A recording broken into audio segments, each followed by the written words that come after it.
pectoral, ce que je disais, c'est que c'est des choses qu'on voit régulièrement chez les rugbyman, les sportifs de contact, et donc dans la région on en a quelques-uns, mais en chirurgie de l'épaule ça reste quand même assez rare. J'ai beaucoup de collègues spécialisés en épaule qu'on n'a jamais vu d'ailleurs, qu'on n'a jamais opéré. Mais ici on a un petit biais de recrutement par la clinique du sport, donc on voit quand même on nous adresse pas mal de sportifs, et donc on en voit on va dire je sais pas, une dizaine ou une quinzaine par an, mais ça reste assez rare. Donc on va parler de technique. Le cas que je vais vous présenter là, c'est un jeune de 26 ans, un rugbyman justement, qui s'est fait mal sur un plaquage. Douleur sur un plaquage avec un hématome comme ça qui d'emblée est assez typique sur sa présentation, c'est-à-dire un hématome et un gros œdème du grand pectoral et un hématome qui va irradier vers le biceps comme ça. L'imagerie à l'IRM, on n'a pas toujours une IRM déjà. Hop, vous avez tout vu. On va le remettre. Là. On n'a pas toujours l'IRM, mais c'est intéressant quand on a pu l'obtenir de visualiser les images, sachant que le diagnostic clinique suffit, c'est-à-dire quand on les examine, ces patients, on le voit tout de suite. Je vais vous dire ça après. Et l'échographie aussi est quand même assez, en général, assez précise. Mais donc là, sur l'IRM, ce qu'on voit, c'est ces images-là. Si je descends assez bas, il faut descendre quand même sur l'humérus. Là, c'est des coupes axiales, donc l'humérus est là. Là, on a vu, si je remonte, hein, on va remonter un peu là. Voilà. Ici, là, je suis sur la tête de l'humérus, et quand je descends, ce que je suis, c'est le long biceps qui est ici. Et quand on redescend, on va arriver là, un peu plus bas. Le long biceps, vous voyez, il est toujours ici. Et le grand pectoral, il est au-dessus il est normalement au-dessus du long biceps. Là, ce qu'on voit sur cette coupe-là, on va prendre plutôt voilà, celle-là. Ce qu'on voit là, c'est qu'il y a un gros œdème au niveau du grand pectoral, là, qui est tout blanc. Et puis, normalement, on devrait voir une lame tendineuse qui part de l'humérus, qui part au-dessus du long biceps et qui rejoint le muscle. Et là, on n'a plus rien avec de l'épanchement en blanc. Et puis ici, on voit le moignon du grand pectoral. Les images, franchement, en IRM, c'est pas toujours facile à analyser. Je ne sais pas ce que tu en penses, hein, mais c'est souvent une imagerie difficile. En tout cas, là, quand même, on a, avec l'œdème du muscle grand pectoral et puis la rétraction du tendon, une image qui est assez claire. L'image qui est là, c'est ça, c'est celle que je vous ai prise tout à l'heure. Ce qu'on voit, c'est quand la zone d'insertion sur l'humérus osseux et puis le moignon, il y a quasiment 5 cm de rétraction là. Okay. Maintenant, ces patients, quand vous les examinez, le meilleur examen clinique, c'est quand vous les avez en face de vous, c'est de faire la technique, l'examen de la prière. Là. Vous leur mettez deux mains comme ça, puis vous faites serrer. Et donc, en général, ce que vous mettez en évidence, c'est la rétraction du grand pectoral. Ça fait une grosse boule. Hein. C'est chez des gens chez qui c'est assez franc, qui ne sont pas trop douloureux pour pouvoir le faire. Vous avez le tendon qui vient se rétracter. Et puis, le diagnostic, il est évident. Donc, la technique chirurgicale. Là, le cas dont je vous parlais tout à l'heure, l'installation, c'est en demi-assist, c'est-à-dire qu'il est installé au bloc opératoire sur une position légèrement inclinée vers l'avant. Il y avait un petit appui pour le bras, et puis ensuite le patient est champé et préparé pour l'intervention. Ce que je repère là, c'est la coracoïde en haut, ce que j'ai dessiné, et là je repère les deux bords de l'humérus, et l'incision, elle va avoir lieu un petit peu plus bas qu'une deltopectorale classique, c'est-à-dire qu'on va descendre un peu en dessous de la coracoïde, et j'incise au niveau du bord interne du bras. On peut faire des incisions plus petites, là pour la vidéo, j'ai quand même fait assez large, et surtout chez des patients qui sont très musclés, on a intérêt à se mettre à l'aise, surtout au début. Et puis ensuite, là, on va passer les premiers tissus. Donc il y a eu la peau, il y a eu le tissu graisseux que vous avez vu. Et quand on arrive sur des ruptures du grand pectoral, souvent on ne voit rien parce qu'une lésion du grand pectoral, elle touche souvent le faisceau le faisceau sternal du grand pectoral qui est en profondeur. Et quand on arrive dessus, on a le faisceau claviculaire qui est en place et donc on ne voit rien. Là, ce que vous avez à droite, c'est le deltoïde, et ce que vous avez à gauche, c'est le faisceau claviculaire. Donc on a l'impression qu'il n'y a pas grand-chose, et c'est plutôt quand on va, avec le doigt ici, commencer à disséquer et passer sous le faisceau sternal qu'on se rend compte qu'il y a un vide, et vous voyez, il y a même un peu de liquide, un peu d'eau qui est remontée. En fait, c'est surtout à ce moment-là, quand on met le doigt, qu'on se rend compte qu'il y a un vide et que le grand pectoral n'est pas là. Là, je viens de mettre un écarteur sur l'os, sur l'humérus, pour incliner le deltoïde à droite. En bas, mes aides là, sont en train d'écarter la peau et le faisceau claviculaire. Et donc là, j'arrive sur l'os qui est nu. Okay, normalement, ça, c'est pas normal. Je devrais voir l'insertion du grand pectoral sur cette partie osseuse. Là, ce que vous voyez aussi, juste à côté, donc il y a l'os qui est ici, et juste à côté, ça c'est le long biceps. C'est pas évident hein, de voir quand on opère, par rapport à ce que vous pouvez voir sur de l'anatomie classique, enfin dans les livres. Donc il y a le long biceps qu'on vient de voir qui est exposé, qui est à nu, alors que normalement il devrait être couvert par ça. Ça c'est le grand pectoral qui est rompu et que j'ai récupéré avec une pince. Ok? Vous me suivez toujours? Donc le principe c'est de récupérer ce patient. Je l'ai opéré en aigu, donc c'était assez facile, mais vous voyez j'ai mis 2 pinces sur la partie haute et basse du grand pectoral. C'est une grande lame tendineuse qui fait 3-4 cm. Et donc là, je vais passer des fils pour le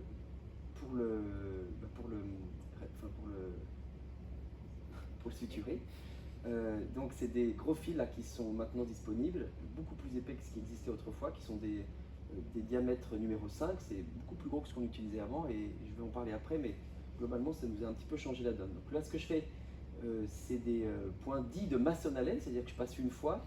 Vous avez vu, j'ai fait un premier point, on repasse dessous et puis ensuite on repasse derrière le premier point. Ça fait c'est des montages qui sont vraiment costauds. J'en ai passé un donc tout en haut de la lame tendineuse. Je suis en train d'en passer un au milieu. Et en général, avec 3 gros fils comme ça, on est déjà assez confiant pour faire tenir.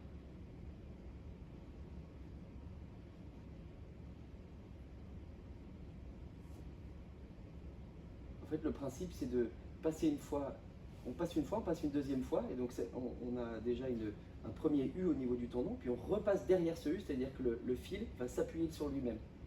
Ça, c'est d'un point de vue technique, c'est ce type de points qui sont assez solides pour des tendons.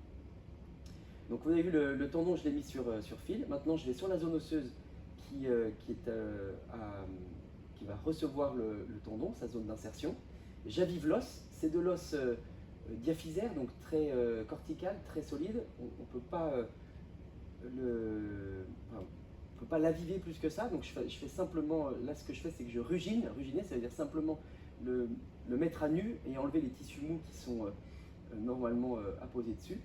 Là, on a le long biceps, et puis en haut, on a la gouttière, bien sûr, parce que si vous prenez un schéma d'anatomie, le long biceps, normalement, il rentre dans la gouttière, et une fois qu'il sort de la gouttière, il passe sous le grand pectoral.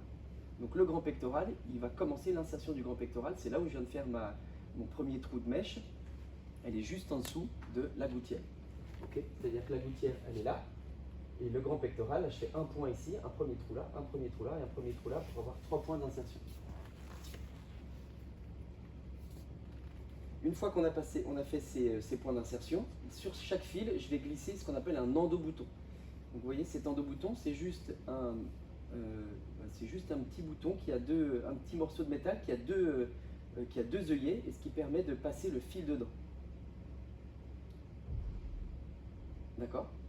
Une fois que le fil est passé dans l'endobouton, on a un petit porte-endobouton, là que vous voyez, et qui va me permettre d'aller au niveau du trou de mèche que j'ai fait dans l'humérus pour le glisser. Et une fois qu'il est glissé, il va venir se caler dans le fût huméral, c'est-à-dire dans l'espace qui est libre au centre de l'humérus. Okay, donc c'est-à-dire que l'endobouton il est glissé sous la corticale, et puis il va venir se déployer dessous et il va venir se coincer. Une fois que c'est coincé, le fil donc il rentre dans l'humérus et puis il est maintenu comme ça. Là j'ai fait ça 3 fois, donc les 3 fils ils sont passés dans chaque trou.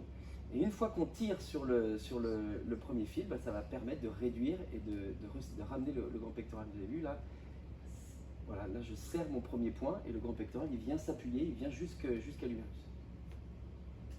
J'ai des petits schémas qui permettent de comprendre ça un peu plus facilement après. Mais donc là, j'ai serré le premier point, donc la partie haute du grand pectoral est rattachée. Là, vous avez vu, quand je tire sur le fil, on voit le grand pectoral qui vient vraiment s'appuyer sur l'humérus. Et là, dernier point, c'est pareil, on a vu, ça vient encore ramener la lame tendineuse sur la partie la plus inférieure. C'est des gros fils, on a envie que ça tienne, donc je fais beaucoup de nœuds ensuite pour que ça tienne bien.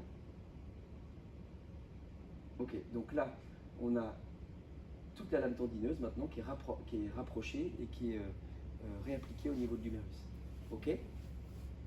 Ensuite, là en bas, on voit qu'il y a encore un petit peu d'insertion. Ça, c'est le chef claviculaire qui est quand même aussi un peu désinséré et que je complète, c'est-à-dire que je passe le reste de fil que j'avais sur le point le plus inférieur pour réappliquer encore un peu plus la partie claviculaire.